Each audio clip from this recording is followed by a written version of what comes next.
말씀은요, 에베소서 1장 15절로 23절 말씀입니다. 에베소서 1장 15절로 23절 말씀입니다. 우리 한 절씩 교독하도록 하겠습니다. 이로 말미암아 주 예수 안에서 너희 믿음과 모든 성도들을 향한 사랑을 나도 듣고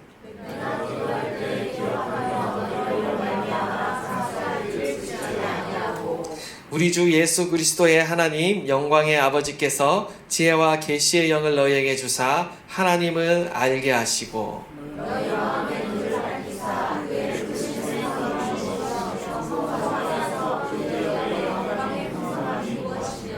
그의 힘의 위력으로 역사하심을 따라 믿는 우리에게 베푸시 능력의 지극히 크심이 어떠한 것을 너희로 알게 하시기를 구하노라.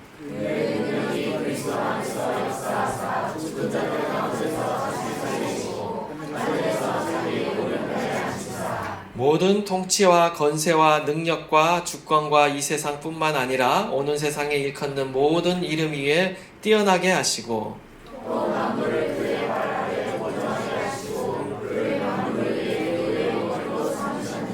다 함께 봉독하겠습니다.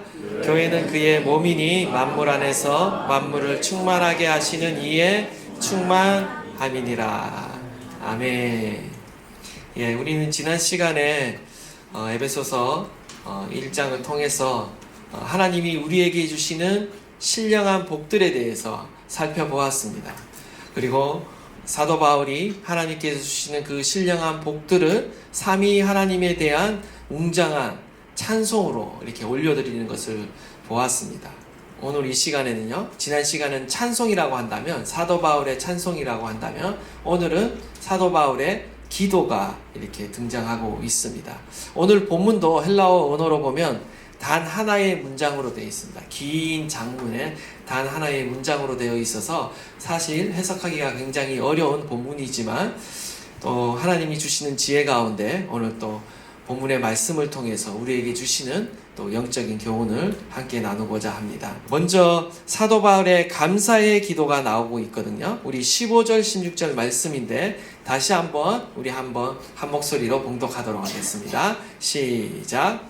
이로 말미암아 주 예수 안에서 너희 믿음과 모든 성도를 향한 사랑을 나도 듣고 내가 기도할 때 기억하며 너희로 말미암아 감사하기를 지치지 아니하고.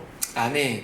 지금 사도 바울이 옥중에서 지금 에베소 교회 성도들을 위해 기도하고 있다라는 사실을 우리는 염두에 둬야 됩니다.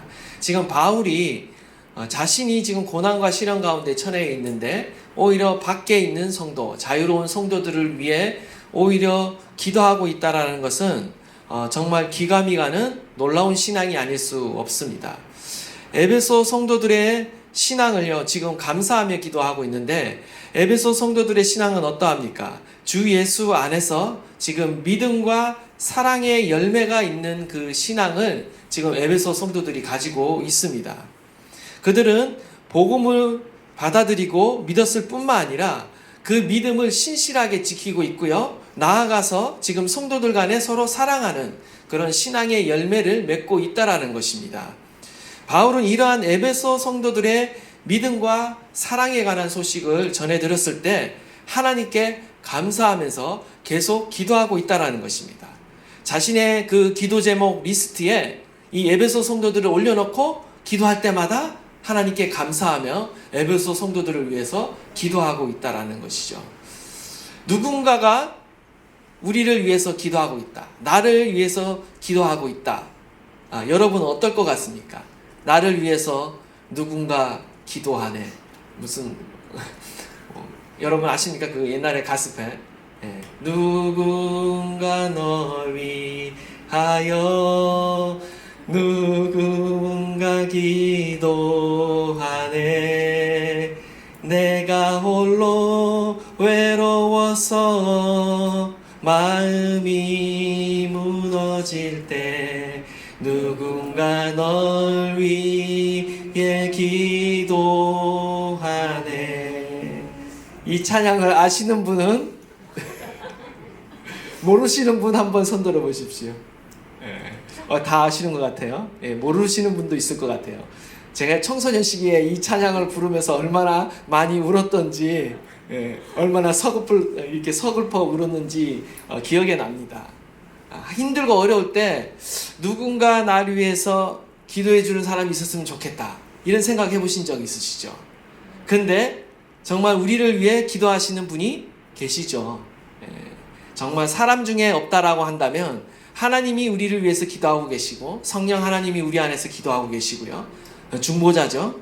또 예수님이 하나님의 보좌 우편에서 친히 우리를 위해서 간구하시는 중보자이십니다. 그런데 또 같은 성도로서 사람이 또 나를 위해서 중보해 준다는 사실이 얼마나 우리에게 힘이 되는지 모릅니다. 사도 바울은요, 이처럼 에베소 성도들을 향해 계속 기도하고 있었다라는 거죠. 누군가를 위해 기도한다라는 것은 이처럼 참으로 귀합니다. 우리가요, 우리의 신앙과 믿음이요, 결코 우리의 힘과 능력과 어떤 의지로 유지할 수 없습니다. 우리의 결단으로만 우리의 신앙과 믿음이 유지되지 않습니다. 우리는 서로를 위해서 중보해야 하고요, 서로의 믿음과 사랑을 위해 서로가 격려하고 도와야 하는 것입니다. 그러기 위해서 하나님께서 저와 여러분을 지체로 보내주신 것입니다. 저 역시 이 말씀을 보면서 사도 바울의 어떤 기도를 통해서 나도 더욱더 이 성도들을 위해서, 각 개인을 위해서 기도해야겠다라는 다짐을 하게 됩니다. 나의 기도가 필요한 그 누군가가 오늘도 나의 기도를 필요로 하고 있다는 사실을 알 때 기도를 멈출 수 없는 것입니다. 저는 원하기로 여러분의 삶 가운데도요, 이러한 기도가 있기를 바랍니다. 여러분 자신을 위해서도 기도하시고, 또 누군가, 나의 기도를 필요하는 그 누군가가 여러분의 주변에 있다라는 거죠. 그 사람을 위해서 기도하시고, 교회를 위해 기도하시고, 하나님의 나라를 위해 기도하시는 저와 여러분 되시기를 간절히 축원합니다. 성도 간의 이런 중보 기도를 통해서요, 우리의 믿음과 사랑은 자라게 되어 있습니다. 우리는 다 연약합니다. 그러나 우리가 함께 서로 기도할 때 하나님의 나라는 세워지게 되고, 저와 여러분의 신앙은 견고하게 서게 되는 줄 믿습니다. 지금 이 사도 바울의 기도를 우리가 좀 배울 필요가 있습니다. 왜냐하면 우리가 하는 기도와 좀 다른 기도를 오늘 보시면 보게 됩니다. 우리 안에 이런 기도가 있기를 간절히 소망합니다. 사도 바울이 그러면 오늘 중보기도 내용 가운데 어떤 내용이 나오는가, 17절에서 19절의 말씀을 우리가 계속 보도록 하겠는데요. 첫 번째, 우리 17절에서 19절의 말씀 보시면 바울이 기도하면서 제일 먼저 간구하는 것은 지혜와 계시의 영을 달라고 기도합니다. 그리고 이어서 마음의 눈이 밝혀지기를 기도하고 있습니다. 계시의 영, 지혜와 계시의 영이 우리 가운데 임하면요, 우리의 마음의 눈이 밝아진다라는 겁니다. 전에는 보지 못했던 것을요, 지혜와 계시의 영이 임함으로 우리의 눈이 열리면요, 볼 수 있게 됩니다.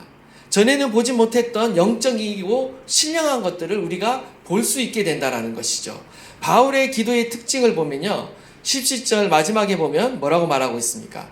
하나님을 알게 하시고 알게 해달라고 기도하고요, 19절에도 너희로 알게 하시기를 구하노라, 알게 해달라고 기도하고 있습니다. 사도 바울의 그 기도의 핵심은 한마디로 알게 해달라는 기도예요. 하나님을 알게 해달라는 기도고요, 하나님의 뜻을 알게 해달라는 기도입니다. 골로새서 1장 9절도 보시면 골로새 교회를 향해서도 이 기도를 하고 있는데요, 우리 한번 골로새서 1장 9절 말씀도 다 함께 읽도록 하겠습니다. 시작. 이로써 우리도 듣던 날부터 너희를 위하여 기도하기를 그치지 아니하고 구하노니 너희로 하여금 모든 신령한 지혜와 총명에 하나님의 뜻을 아는 것으로 채우게 하시고, 신령한 지혜와 총명을 주셔서 하나님의 뜻을 알게 해달라고 기도하고 있습니다. 여러분 기도 가운데 여러분은 대다수 어떤 기도를 지금 드리고 있는지 모르겠습니다. 하나님을 알게 해달라는 기도를 여러분 드리고 계십니까? 하나님을 이전보다 더 알게 해주십시오. 하나님의 뜻을 더 깊이 깨달아 알게 해주십시오. 이런 기도가 우리 가운데 있어야 한다라는 것입니다. 빌립보서 1장 9절에도 내가 기도하노라 너희 사랑을 지식과 모든 총명으로 점점 더 풍성하게 하사. 빌립보 교회를 향해서도요 하나님의 지혜와 총명을 구하고 있습니다. 우리는요 하늘의 지식과 하늘의 지혜와 총명을 구해야 합니다. 하나님이 주시는 모든 신령한 복은요 우리 인간적인 이성의 어떤 눈으로 우리 어떤 지혜로 깨달을 수 있는 것이 아닙니다. 사도 바울은요 서신서 곳곳에서 지혜와 총명을 구하는 기도를 하고 있습니다. 지혜와 계시의 영을 통해서 우리가 하나님을 더 알아가고 하나님이 주시는 온갖 우리를 향한 놀라운 그 계획과 그 지혜와 그 복과 은혜를 깨닫도록 지혜를 구하고 있다라는 것이죠. 자연적인 인간의 이성과 지혜는요 하나님의 깊으신 계획을 다 알 수도 없고 깨달을 수 없습니다. 하나님의 영을 받은 자라야 하나님을 알 수 있습니다. 성령이 아니고서는요 우리가 그리스도를 주라 고백할 수 없다라고 성경은 말하고 있어요. 심지어 성령께서 우리의 지각을 열어주시고 깨우쳐 주셔야지만 우리는 예수님이 누구인지를 진정 발견하게 되는 것입니다. 우리의 구원의 시작부터 성령님께서 개입하셨고요. 계속해서 우리의 신앙이 자라고 더 깊이 알아가는 그 성숙의 단계로 나아가기 위해서는요. 계속해서 이 성령의 그 능력이 성령의 그 조명하심이 우리 가운데 비춰져야 한다는 것입니다. 성령이 주시는 이 진리의 빛으로 인해 우리는 하나님을 더 깊이 알아가게 될 것이고요. 성령이 주시는 이 진리의 빛이 있어야지만 우리의 영혼 안에 있는 모든 어두움들이 물러가는 거예요. 우리 안에 있는 모든 어려움들이 물러가고요. 하나님의 그 빛에 의해 우리의 심령이 치유되고 회복되어서 하나님이 우리에게 주신 것들을 우리가 받아들일 수 있다라는 것입니다. 그리고 하나님과의 그 더욱 친밀한 그 관계 안으로 주님은 우리를 이끄신다라는 겁니다. 성령의 조명은요, 성도들의 마음을 밝혀줍니다. 사도 바울은 특별히 마음의 눈이 밝아지는 것으로 지금 묘사하고 있습니다. 마음의 눈이 밝아진다라고 말하고 있는데 우리의 영안이 열리는 것을 말합니다. 영적인 지각이 열리는 것을 말합니다. 우리의 영적인 눈이 어두우면 어떻습니까? 우리의 영적인 눈, 우리 지금 갖고 있는 시력이 아니라 우리 영적인 시력이 어두우면요, 우리가 하나님의 뜻을 제대로 분별할 수 없고요, 하나님의 임재를 제대로 알아볼 수도 없고요, 하나님이 지금 우리를 위해 무슨 일을 하고 계시는지를 알아볼 수 없다라는 거예요. 그러나 반면 우리의 눈이 밝아지면 어떻습니까? 우리의 영안이 열려지면요, 오늘도 우리 가운데 일하고 계신 그 하나님이 보이는 겁니다. 하나님의 임재가 느껴지는 거예요. 그리고 나를 향한 하나님의 그 선한 계획이 보이는 겁니다. 그리고 나를 향한 그 하나님의 선한 능력이 보이기 시작하는 거예요. 우리의 삶이 형통하기 시작하는 거죠. 그렇기 때문에 우리의 영적인 눈이 밝아지는 것은 너무나도 중요합니다. 우리가 하나님의 그 선한 계획을 볼 수 있는 그 눈이 우리 가운데 열려지기를 간절히 축원합니다. 우리의 눈이 더욱 열려져야 됩니다. 지혜와 계시의 영이 우리 안에 더 충만하게 부어져야 돼요. 우리는 기도해야 되는 거죠. 하나님, 저 가운데 지혜와 계시의 영으로 더 충만하게 하여 주십시오. 하나님을 더 알게 하여 주십시오. 하나님의 뜻을 더 깨달아 알도록, 그리고 하나님의 그 은혜와 복을 더 깨달아 알도록, 그래서 더욱 누릴 수 있도록 해 주십시오라고 우리는 기도해야 되는 것입니다. 우리의 마음의 눈이 열릴 때, 그리고 우리의 마음의 귀가 열릴 때 우리는 그것을 볼 수 있게 되는 겁니다. 하나님의 음성이 왜 들리지 않습니까? 우리의 눈이 어둡고 우리의 귀가 지금 어둡기 때문에 그렇습니다. 우리의 눈과 귀가 열려야 되는 거예요. 그래서 하나님은 지금도 우리에게 말씀하고 계시고, 어쩌면 우리에게 소리치고 계시는데, 반복해서 말씀하고 계시는데, 우리의 귀가 어두워서 그러한 하나님의 말씀을 듣지 못하고 또 그 계획을 깨닫지 못하고 있다라는 것입니다. 더욱 우리의 마음의 눈과 귀가 열려야 될 줄 믿습니다. 그리하여 해서 하나님의 뜻을 깨닫고 더 충만한 하나님의 은혜와 복을 누리는 저와 여러분 되시기를 간절히 축원합니다. 계속해서 이 마음의 눈이 밝아져서 또 무엇을 보기 원하는지, 알게 원하는지 사도 바울이 기도하고 있는데요. 그것은 바로 부르심의 소망과 기업의 풍성함과 능력의 크심을 알게 해달라는 기도를 하고 있습니다. 세 가지의 기도를 하고 있는데요. 먼저 18절 말씀, 그리고 19절 말씀 우리 다시 한번 봉독하도록 하겠습니다. 시작. 너의 마음의 눈을 밝히사 그의 부르심의 소망이 무엇이며 성도 안에서 그 기업의 영광이 풍성함이 무엇이며 그의 힘의 위력으로 역사하심을 따라 믿는 우리에게 베푸신 능력의 지극히 크심이 어떠한 것을 너희로 알게 하시기를 구하노라. 아멘. 그의 부르심의 소망, 그 기업의 영광의 풍성함, 능력의 지극히 크심이 무엇인지 알게 해달라고 기도하고 있습니다. 우리가 기도하는 기도의 제목과 너무나 다르죠. 어쩌면 우리는 이런 기도 제목보다 당장의 코앞에 있는 그 문제의 해결과 어떤 현세적인 물질적인 복을 우리가 구하기 쉬운데요. 그것보다 오늘 사도 바울이 우리에게 가르쳐주고 있는 이 기도로 우리 자신과 우리의 자녀와 또한 교회를 위해서 기도할 때 하나님의 놀라운 은혜가 흘러가게 될 줄 믿습니다. 첫 번째는 하나님의 부르심에 속한 소망을 알게 해달라고 기도하고 있습니다. 세 번역으로 보면 여러분의 마음의 눈을 밝혀주셔서 하나님의 부르심에 속한 소망이 무엇인지 알게 해달라고 기도하고 있습니다. 하나님의 부르심에 속한 소망이 무엇일까요? 여러분 각자 한 사람 한 사람을 향한 하나님의 부르심의 소망이 있습니다. 저를 향한 하나님의 부르심의 소망이 있고 팔로잉 교회를 향한 하나님의 부르심의 소망이 있습니다. 어쩌면 이것은 여러분이 각자 기도하시는 가운데 구체적으로 하나님의 음성을 들어야 될 줄 믿습니다. 그러나 성경 가운데 일반적으로 우리에게 하시는 하나님의 부르심의 소망을 사실은 저와 여러분이 이미 알고 있습니다. 사실은 성경 전체의 내용이 바로 저와 여러분을 향한 부르심의 소망, 하나님의 뜻과 목적에 대해서 말씀하고 있는 책이 바로 성경이라는 것이죠. 앞단락에서는 이렇게 말했습니다. 여러분을 선택하시고 예정하셔서 우리를 부르시고 하나님의 자녀를 삼으신 것이 하나님의 부르심의 목적이었습니다. 그러면 우리는 질문해야 되는 거죠. 하나님은 나를 하나님의 자녀로 불러주셨는데 이 부르심의 목적은 무엇인가? 여러분은 질문하시는 가운데 말씀 가운데 그것을 찾아야 되고요. 그 말씀에 또 순종하며 살아야 되는 것이죠. 쉽게는 이렇게 생각해 볼 수 있습니다. 하나님의 자녀를 삼으신 이유는 단순하게 생각해서 그리스도를 닮게 하려는 것이죠. 하나님의 형상을 본받게 하려는 그 목적을 가지고 있습니다. 뿐만 아니라 하나님의 친백성을 삼으신 목적은요. 구약에서 하나님의 말씀과 도를 지켜 행함으로 세상 가운데 하나님의 거룩과 영광을 드러내려는 그 목적을 가지고 저와 여러분을 하나님의 백성을 삼았습니다.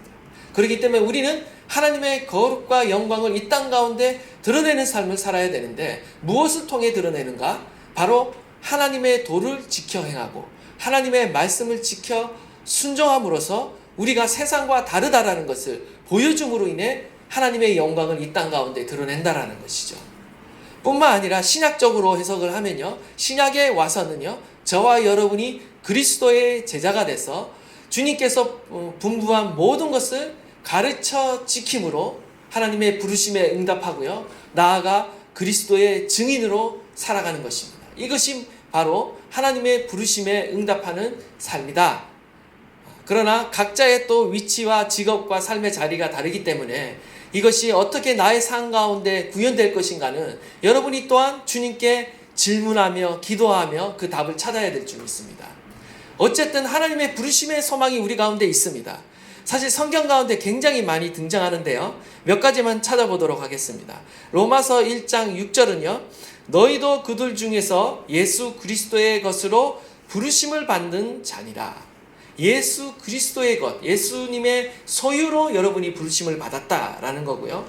고린도전서 1장 2절에 보면 고린도에 있는 하나님의 교회 곧 그리스도 예수 안에서 거룩하여지고 성도라 부르심을 받은 자들. 저와 여러분이 어떻게 부르심을 받았어요? 성도로 부르심을 받았다. 거룩한 자로 부르심을 받았다. 하나님께서 저와 여러분을 거룩한 삶으로 초청하고 계시고요. 또한 고린도전서 1장 9절을 보면 너희를 불러 그의 아들 예수 그리스도 우리 주와 더불어 교제하게 하시는 하나님은 미쁘시도다. 주님이 우리를 불러 어디로 부르고 계세요? 바로 예수님과 더불어 교제하도록 또한 우리를 부르셨다라는 것입니다.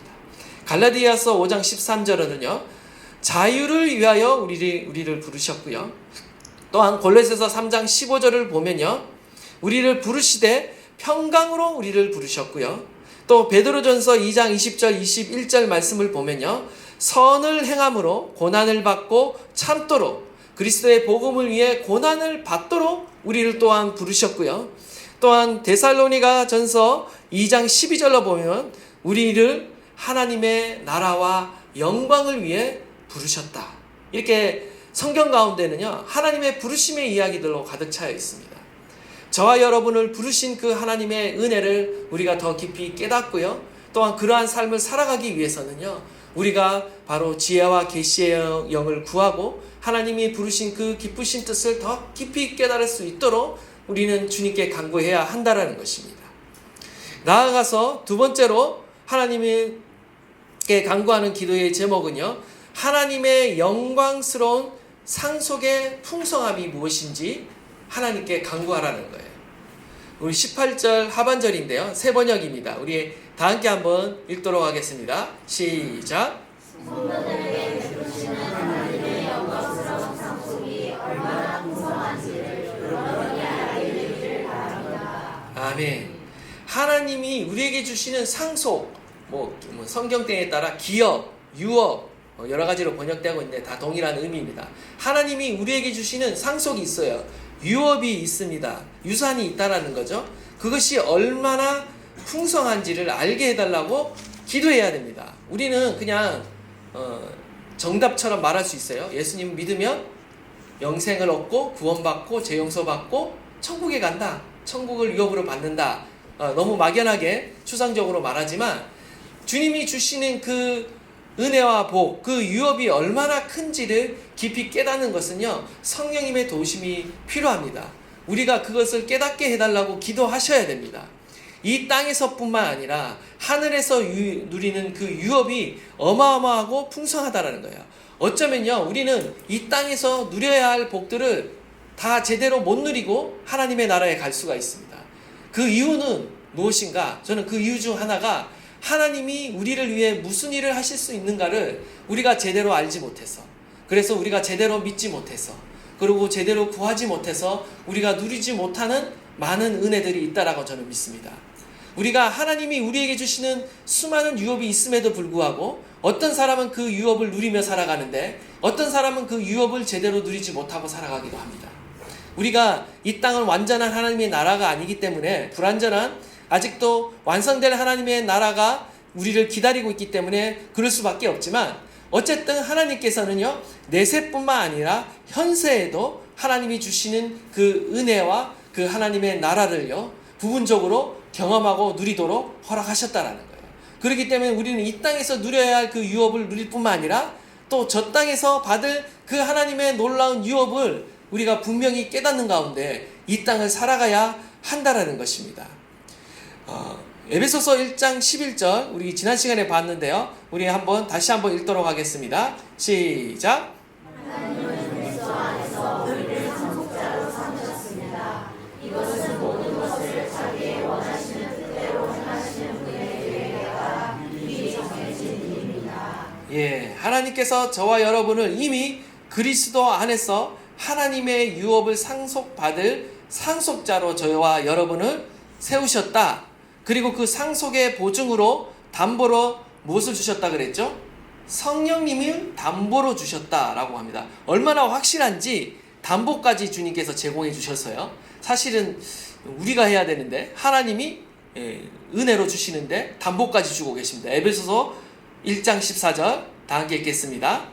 이 성령은 하나님의 소유인 우리가 완전히 구원을 받을 때까지 우리의 상속의 담보이시며 우리로 하여금 하나님의 영광을 찬미하게 하십니다. 아멘. 하나님이 성령까지 주셔서 우리에게 주시는 상속의 담보가 되셨다라고 말하고 있습니다. 베드로전서 1장 4절 우리 또 다 함께 읽겠습니다. 시작. 썩지 않고 더러워지지 않고 낡아 없어지지 않는 유산을 물려받게 하셨습니다. 이 유산은 여러분을 위하여 하늘에 간직되어 있습니다. 아멘. 여러분 믿으십니까? 아멘. 우리를 위해 예비된 영광스러운 유산이 있다라는 것입니다. 하나님의 하늘의 유산, 헤리티지가 우리 가운데 있다라는 것입니다. 우리는 결코 이 땅에 썩어질 것을 연연하며 바라보며 살아가는 인생이 아니라 영원한 하늘의 유업을 바라보며 살아가는 인생이라는 거죠. 우리가 이 하늘의 유업을 바라보지 못하면요, 우리는 낙심하며 이 땅을 살아갈 수밖에 없습니다. 이 땅에서 누리지 못하는 것들로 인해 우리는 늘 낙심하며 좌절하며 살아갈 수밖에 없는데, 하나님은 우리가 이 땅에서 조금 누리지 못해도 하늘에서 누리는 풍성한 영광이 있음을 성도들로 하여금 보게 하시는 것입니다. 우리가 이 땅에서 시련과 고난을 당하지만 하나님이 주시는 유업이 있기에 우리는 소망 가운데 이 땅을 살아가는 것입니다. 저와 여러분 안에 이 소망이 있는 줄 믿습니다. 하나님께 물려받는 그 하늘의 유산이 있는 줄 믿습니다. 우리가 다 상상할 수 없어요. 이게 무엇을 의미하는지 다 상상할 수 없습니다. 그러나 분명한 것은 이 세상과는 비교할 수 없는 영광스럽고 풍성한 것이다.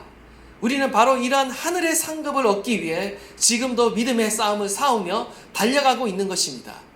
원하기는 저와 여러분이 달려가는 그 믿음의 길을 이탈하지 말고 계속해서 그 믿음의 길을 주장하시면서 나아가시는 저와 여러분 될 수 있기를 간절히 바랍니다. 요한일서 3장 2절입니다. 우리 다 함께 읽도록 하겠습니다. 시작. 사랑하는 여러분, 이제 우리는 하나님의 자녀입니다. 앞으로 우리가 어떻게 될지는 아직 밝혀지지 않았습니다만 그리스도께서 나타나시면 우리도 그와 같이 될 것임을 압니다. 그때 우리가 그를 참모습대로 뵙게 될 것이기 때문입니다. 아멘. 하나님께서 물려주시는 유업 중 하나는요, 가장 큰 유업은 바로 우리 자신이 그리스도와 같이 변화된다는 거예요. 바로 그리스도와 같이 부활의 몸을 입게 될 것이고요, 그리스도의 성품을 입게 될 것입니다. 온전히 담게 될 것입니다. 나아가서 우리는 예수 그리스도를 그 참모습 그대로 얼굴을 대면하여 보는 그날이 올 거라는 거예요. 이것이 우리에게는 가장 영광스러운 유업이다라는 겁니다. 우리가 이처럼 놀라운 영광과 유업을 이어받았다라고 말하고 있고요. 나아가서 계시록 7장 9절을 보시면, 우리 7장 9절 한번 다 함께 읽겠습니다. 이 일 후에 내가 보니 각 나라와 족속과 백성과 방언에서 아무도 능히 셀 수 없는 큰 무리가 나와 흰옷을 입고 손에 종려가지를 들고 보좌 앞과 어린 양 앞에 서서, 지금 어떤 모습을 보여주고 있습니까? 장차 성도들이 하나님의 보좌 앞에서 거룩한 옷을 입고 하나님의 보좌 앞에서 어린 양 앞에서 지금 찬양하며 경배하는 모습을 지금 보여주고 있는 것이죠. 이것 또한 우리에게 주시는 하나님의 영광스러운 유업이고요. 또 나아가서 계시록 7장 16절 17절 보면 그들이 다시는 줄이지도 아니하며 목마르지도 아니하고 해나 아무 뜨거운 기운에 상하지도 아니하리니 이는 보좌 가운데 계신 어린 양이 그들의 목자가 되사 생명수 샘으로 인도하시고 하나님께서 그들의 눈에서 모든 눈물을 씻어 주실 것임이라. 다시는 줄이지 않고 목마르지 않는 그곳을 우리 가운데 허락해 주신다. 다시는 상해를 입지도 않고 이 세상에서 경험하는 그 모든 슬픔과 아픔을 씻어 주신다는 겁니다. 물론 우리가 이 땅 가운데서도요, 하나님의 위로와 격려를 받습니다. 우리의 날마다 경험하는 그 아픔과 상처를 주님께서 위로해 주십니다. 그러나 궁극적으로 우리의 모든 아픔과 슬픔이 씻겨지는 장소는 어디인가? 바로 하나님의 나라라는 거죠. 이 영광스러운 하나님의 나라의 그 풍성함을 우리가 봐야 한다는 것입니다. 이것을 볼 때 우리는 이 땅에서 살아갈 힘을 얻게 되고 우리는 이 땅에서 당하는 모든 시련과 어려움을 극복할 수 있다라는 것입니다. 태초로부터 시작된 이 하나님의 놀라운 계획이 바로 저와 여러분 가운데 있는 것입니다. 우리의 마음의 눈이 열릴 때 내가 얼마나 존귀한 존재이고 하나님이 나를 위해 예비하신 하나님의 그 유산과 유업이 얼마나 큰지를 보게 되면요, 우리는 이 땅 가운데서 소망할 뿐만 아니라 또 이 땅에서 우리가 그것을 누리며 그리고 하나님의 나라에서는 영원히 누리는 삶을 살아갈 수 있다라고 주님은 말씀하고 있는 것입니다. 우리가 하나님의 부르심으로 우리의 신앙이 이렇게 출발했죠. 그리고 우리의 신앙의 출발의 마지막은 하나님의 유업을 받는 것으로 끝납니다. 그리고 그 사이를 우리는 어떻게 살아가야 하는가? 바로 이 세 번째의 그 비결이 있습니다. 바로 하나님의 능력의 크심을 말하고 있는데요. 우리 19절 말씀 다시 한번 읽도록 하겠습니다. 시작. 또한 믿는 사람들이 우리에게 하나님으로 활동하시는 하나님의 능력이 얼마나 엄청나게 큰지를 여러분이 아니하기 바랍니다.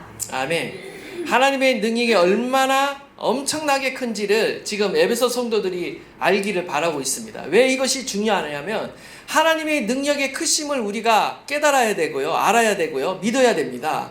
왜냐하면 하나님의 부르심과 하나님의 유업 사이에는, 완전한 그 유업 사이에는 아직 시간이 존재하고 있죠. 이 땅을 살아가는 시간이 존재하고 있는데, 이 존재하는 이 시간 과정 가운데는 온갖 시련과 문제와 어려움이 있다라는 거예요.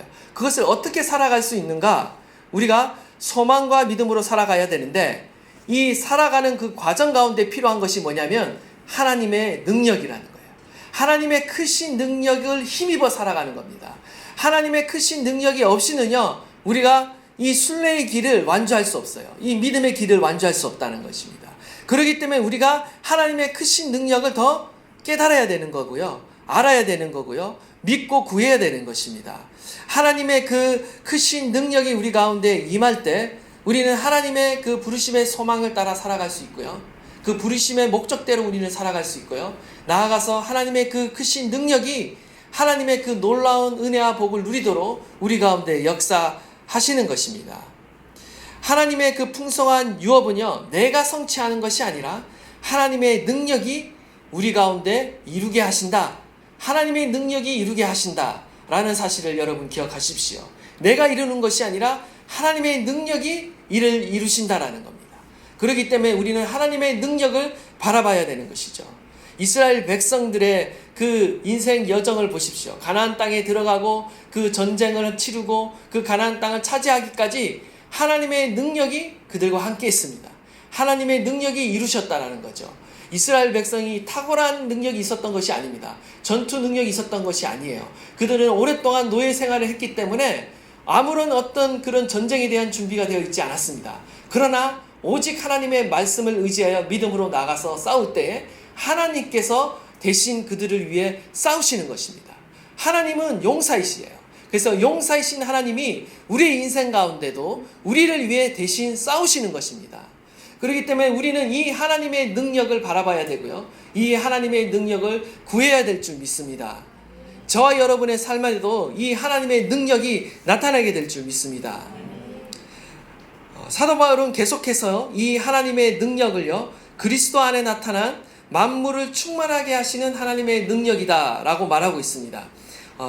20절에서 23절의 말씀인데요, 먼저 우리 20절에서 21절 말씀 다 함께 보도록 하겠습니다. 그의 능력이 얼마나 위대한지를 보여주고 있는데요, 우리 다 함께 읽도록 하겠습니다. 시작. 그의 능력이 그리스도 안에서 역사하사 주들을 가운데서 찬송하시고 하늘에서 자기의 오른편에 앉으사 모든 통치와 권세와 능력과 주권과 이 세상뿐 아니라 모든 세상에 있는 모든 이름에 뛰어나게 하시고. 아멘.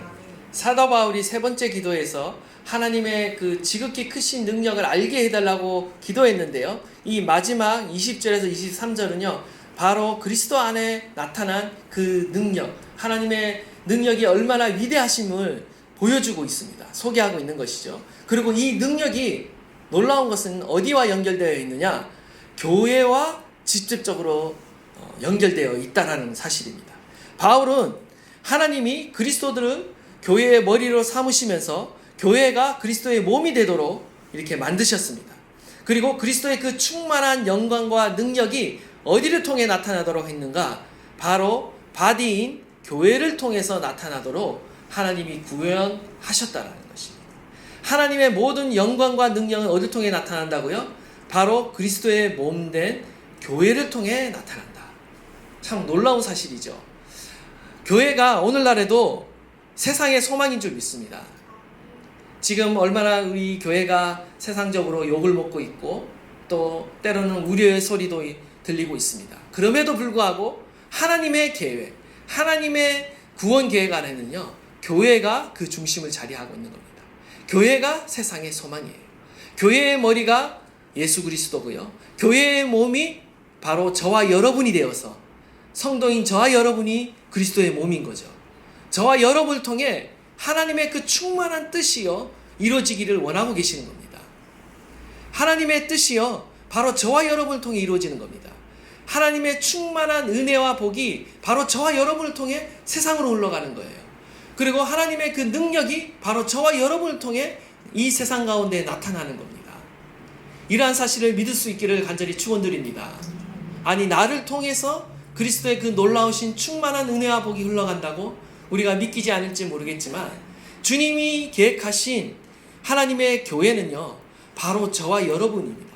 몸된 저와 여러분을 통해 이 땅 가운데 하나님의 나라를 이루도록 하나님께서 태초로부터 계획하시고 여러분과 저를 선택하시고 불러주셨다라는 겁니다. 빌립보서 4장 13절입니다. 내게 능력 주시는 자 안에서 내가 모든 것을 할 수 있느니라. 우리 안에 하나님이 주시는 부활의 능력이 있습니다. 여러분이 알지 못하지만 여러분이 시련과 고난이 올 때마다 우리 안에 알지 못하는 그 잠재의 능력이 나타나고 있습니다. 그리스도의 능력이 나타나고 있어요. 그 능력은요, 그 능력 주시는 자 안에서 우리가 모든 것을 할 수 있게 하는 겁니다. 하나님은 우리에게 능력을 주시되 그리스도 안에서 모든 것을 하게 하십니다. 때로는 비천에 처할 줄 알기도 하시고요, 풍부에 처할 줄 아는 능력도 주시고요, 배부름에도 처할 줄 아는 능력도 주시고요, 때로는 배고픔도 이기게 하는 능력을 우리 가운데 주신다라는 거예요. 때로는 풍부에 처할 줄도 알고 궁핍에 처할 줄도 알고 시련에 있을 때도 있고 형통할 때도 있고 어떤 환경과 처지에 있더라도 그것을 넉넉히 이기며 승리하는 능력을 우리 가운데 주신다라는 것입니다. 오늘도 이 능력을 저와 여러분이 구해야 될 줄 믿습니다. 하나님의 모든 능력은 그리스도 안에 있습니다. 그리고 교회 안에 있습니다. 그리고 교회의 몸된 저와 여러분 가운데 이 능력을 부어주시겠다고, 그 충만하신 그 충만으로 우리 가운데 부어주시겠다고 약속해 주고 계시는 겁니다. 오늘도 우리가 하나님의 능력이 얼마나 큰지를 깨달을 때 우리는 그 하나님을 신뢰하고요, 하나님을 바라보는 가운데 끝까지 하나님의 나라와 영광을 위해 달려갈 수 있는 것입니다. 우리의 믿음이, 우리의 또 하나님을 향한 사랑이 지금까지 유지될 수 있었던 것은 하나님의 은혜 덕분이었고 하나님의 능력 덕분이었습니다. 이제 우리는 더욱더 주님께 지혜와 계시를 구해야 됩니다. 하나님 지혜와 계시의 영을 우리 가운데 더 부어주셔서 우리의 눈을 더욱 밝혀주셔서 하나님이 우리에게 주시는 그 부르심의 소망이 얼마나 놀라운지, 또 하나님 우리에게 주시는 그 유산이, 유업이 얼마나 풍성한지, 하나님이 우리에게 베푸시는 그 능력이 얼마나 큰지를 더욱 깨달아서 내가 그 안에서 더욱더 누리며 이 땅을 다스리며 정복하며 살아가게 하여 주십시오 라고 우리는 기도해야 될 줄 믿습니다.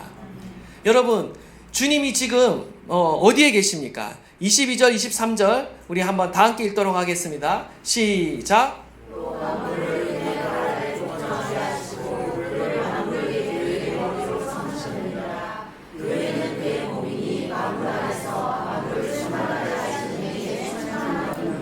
아멘. 지금 예수님이 보좌 우편에 계시고 만물은 어디에 있습니까? 예수님의 발 아래 있다라는 거예요. 그러면 교회는 지금 어디에 있습니까? 교회는 그리스도의 몸이잖아요. 그러니까 우리는 어디에 있다는 거예요? 하나님의 보좌 우편에 있는 겁니다. 만물은 교회 아래에 있는 겁니다. 우리는요, 세상 만물, 세상을 살아가고 있지만, 지금 이 땅을 살아가고 있지만, 이 땅의 지배를 받는 존재로 하나님이 우리를 부르신 것이 아니라 오히려 이 땅을 지배하고 다스리도록 저와 여러분을 불러주셨다라는 거예요. 이것이 바로 교회의 정체성이고 교회의 몸된 저와 여러분의 정체성인 거예요. 우리는 오히려 이 땅을 우리의 발 아래 두고 지배하고 다스려야 됩니다. 세상에 우리가 물들어서 세상과 이렇게 영합하여서 세상의 그 낮은 가치관대로 살아가는 것이 아니라 오히려 우리는 우리의 머리이신 예수 그리스도께 순복하고 순종하는 가운데, 하나님의 말씀에 순종하는 가운데 오히려 이 땅을요 다스리고 정복하도록 우리를 부르셨다는 것입니다. 이 놀라운 부르심이 저와 여러분 가운데 있는 줄 믿습니다. 정말 주님이 이 땅 가운데 오신 12월입니다. 우리가 하나님이 우리에게 주신 이 놀라운 그 정체성을 깨닫고 권세를 깨닫는 가운데요, 하나님의 은혜를 감사하며 찬양하며 또 하나님이 주시는 은혜와 복을 누리며 이 땅을 다스리며 살아가는 저와 여러분 되시기를 간절히 축원합니다. 저와 여러분이 세상에 지는 존재가 아니라 이기는 존재로, 다스리는 존재로 저와 여러분을 불러주셨습니다. 이 믿음 가지고 승리하는 저와 여러분 되시기를 간절히 축원드립니다. 아멘.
다스리고 계십니다. 만유를 다스리시는 그 권세로 저와 여러분을 다스리시고 교회를 다스리고 계시는 줄 믿습니다. 저와 여러분을 선택하신 그 하나님께서 저와 여러분을 부르심의 소망 가운데로 인도하고 계시고 지금도 하나님의 그 부르심의 자리로 우리를 이끌고 계심을 믿습니다. 뿐만 아니라 하나님의 그 유업을 누리도록 우리를 인도하고 계시는 줄 믿습니다. 그 놀라우신 능력으로 우리를 붙들고 계시는 줄 믿습니다. 우리가 구해야 될 것은요, 우리의 그 영적인 눈이, 마음의 눈이 더욱 열어지는 것입니다. 성령과 그 지혜와 계시의 영을 우리 가운데 부어주셔서 하나님을 더 알게 하여 주십시오. 하나님의 이 놀라운 은혜를 더 알게 하여 주십시오. 하나님, 우리에게 신령한 복을 주셨는데 내가 그 복을 깨닫지 못하고 바라보지 못하고 보지 못하여서 하나님 누리고 있지 못하고 있지는 않습니까? 하나님을 더 알게 하여 주십시오. 하나님의 사랑을 더 알게 하여 주십시오. 하나님의 능력을 더 알게 하여 주십시오. 하나님, 나를 향한 주님의 그 계획과 뜻을 더 밝게 알게 하여 주시옵소서. 우리 다 함께 주여 부르짖고 통성으로 기도하도록 하겠습니다. 주여